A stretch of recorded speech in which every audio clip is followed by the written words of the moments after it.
Good morning, everyone. Welcome to SSB Crack Exams. My name is Sakshi Sahu, and I'm going to discuss the daily current affairs of today, that is on 27th of June 2020. So, before beginning, let me tell you, if you're preparing for defense examination sitting back home, SSB Crack is best for you. It is a one-stop solution for all the major defense-related examination, be it CDS, NDA, Territorial Army, or others. For more details, please visit our website ssbcrackexams.com. There you can find the entire package of courses, mock tests, quizzes, study materials, and so many other things. So do not forget to follow us on YouTube channel, and also you can download a mobile app SSB Crack Exams from Google Play. So guys, let's start a session with the question of the day from the yesterday's session. So I asked you, what is Agnikar campaign? So we have discussed this particular campaign in the yesterday's session as well, but I asked you to get in detail on this. So this campaign, Agnikar campaign, it was launched by Ministry of Housing and Urban Affairs, and we have seen that Ministry of Housing and Urban Affairs, it has celebrated the 5th anniversary of three particular schemes that we have discussed in the yesterday's session. So yes, so this comes under Ministry of Housing and Urban Affairs, and the aim of this is to bridging the beneficiaries of PMAY, that is Pradhan Mantri Awas Yojana Urban, into the folds of other central schemes such as Ujjwala Yojana and Ayushman Bharat scheme. So this particular campaign, it has been launched for the social behavior change, which will be focusing on the issues such as water and energy conservation, waste management, health, tree plantation, sanitation and hygiene for the beneficiaries of completed houses under the Pradhan Mantri Awas Yojana Urban. So this was initially initiated in the target cities, and it was initiated on the date 2nd October 2019. That was 150th anniversary that of 150th Gandhi Jayanti as well. So guys, so let's start our session.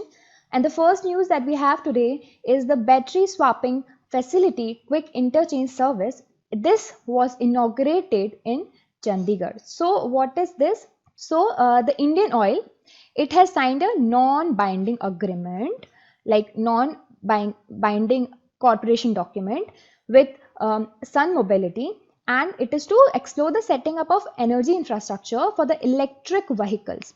Okay, for the electric vehicles through battery swapping models, and this will be done across the Indian Oil retail outlets in some selected cities.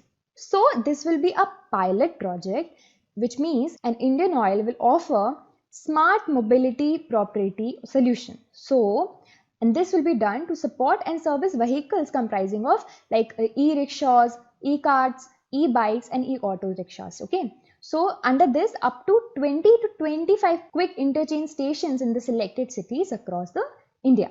So when we talk about the battery swapping facility, it is the best alternative to slow charging and also helps the drivers to make the optimum use of the operational hours.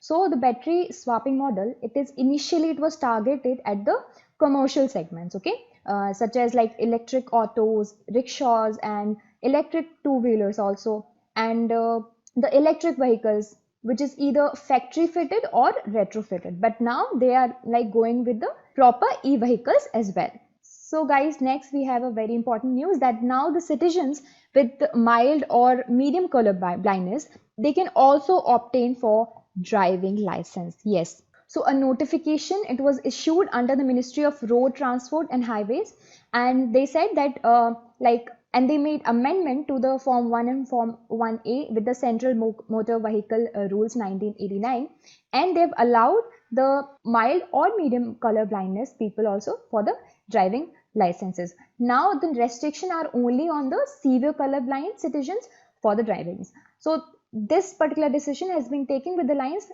because this is allowed in other parts of the world as well. So alright guys, next we have the nomination for the Sardar National Unity Awards 2020. They have been extended, and they have been extended till 15th August 2020. So this is not important, but we should know what are the Sardar Patel National Unity Awards. So a notification instituting the Sardar Patel National Unity Award was issued by Ministry of Home Affairs on 20th September 2019, and they said that they will be instituting the Sardar Patel National Unity Awards. So the government of India has instituted the highest civilian awards in the field of contribution to the unity and the integrity of India in the name of Sardar Vallabhbhai Patel. So let's see what are the main and the basic features of this award. So the award, it will be announced on the occasion of the National Unity Day that we celebrate on the birth anniversary of Sardar Vallabhbhai Patel every 31st October. Okay. So the next thing is the award shall consist of a medal and a citation. No monetary grants or cash award shall be attached with the award. The next thing is not more than 3 awards shall be given in a year. This is similar to the Bharat Ratnas and other awards, like not more than 3 awards shall be given in the year. And the next is it shall not be conferred posthumously except in very rare or highly deserving cases. Okay. So these are the basic features of Sardar Patel National Unity Awards that you should know.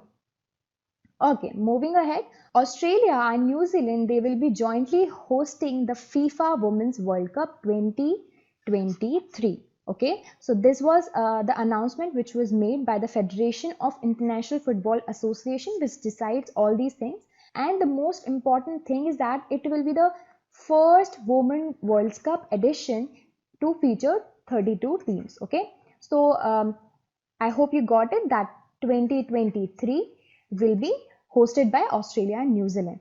So when we talk about the FIFA Women's World Cup, it happens like it takes place every 4 years like the Men's World Cup also. And the last, that was on 2019, it was hosted by France. So just remember this thing, that it was last hosted by France, and now in 2023 it will be hosted by Australia and New Zealand. Okay, they both are jointly hosting this particular session. So okay guys, next we have is Niti Aayog. It has launched a behavioral change campaign which is known as Navigating the New Normal. So Niti Aayog, it has run in the partnership with Bills and Melinda Gates Foundation, the Center for Social Behavioral Change, Ashoka University, and Ministry of Health and WCD. Okay, so they altogether they've launched this campaign, and which is known as Navigating the New Normal. So the main focus of this particular campaign is a web portal and a media campaign. So web portal which will contain a resource informed by behavioral sciences and the use of nudge and the social norm theory, which is related to the COVID safe behavioral norms during the ongoing unlock phase. And the other one is the media campaign, which will be focusing on the wearing of masks. Okay, so these are the two particular focus of this particular campaign, which is known as Navigating the New Normal. Okay, so I'll tell you the current situation of COVID-19 in India. So as per 26th June 2020, the active cases, they are 1,89,463. The cured and the discharge cases, surprisingly, they are 2,85,636. So when we see the recovered cases, they've extended the active cases, okay, by more than 96,000, right, which is a surprising fact. And the deaths, they are unfortunately 15,301. So there is one more important fact, that the COVID-19 recovery rate in India, it had improved by 58.24% as well. So guys, now it is the quiz time. And the first question you have is, battery swapping facility quick interchange service has been inaugurated in which city? So the correct answer is Chandigarh. And the next question you have is, when National Unity Day is celebrated in India? So as we all know, it is celebrated in 31st October every year on the birth anniversary of Sardar Vallabhbhai Patel. Moving ahead, next question you have, which of the following statements are correct about Sardar Patel National Unity Award? So the first option you have is, more than 3 awards shall be given in a year. Okay. The second option you have is, it shall not be conferred posthumously except in very rare or highly deserving cases. And third is only A, and the D is only B. So the correct answer is only B, that it shall not be conferred posthumously. This one is correct. But the first option you have is, more than 3 awards shall be given in a year. So this is incorrect, because not more than 3 awards shall be given in a year. Okay, so moving ahead, next question you have is which country is going to host FIFA Women's World Cup 2023? Australia, France, Germany, India. So the correct answer is Australia along with New Zealand. Okay. So guys, now you have a question that you're supposed to answer in the comment section and I'll be checking all of your answers. So please try to answer this question that what is Pradhan Mantri Matru Vandana Yojana? A detailed analysis and a detailed answer will be given in the next session. For that, you will have to stay tuned. Till then, work hard. Jai Hind.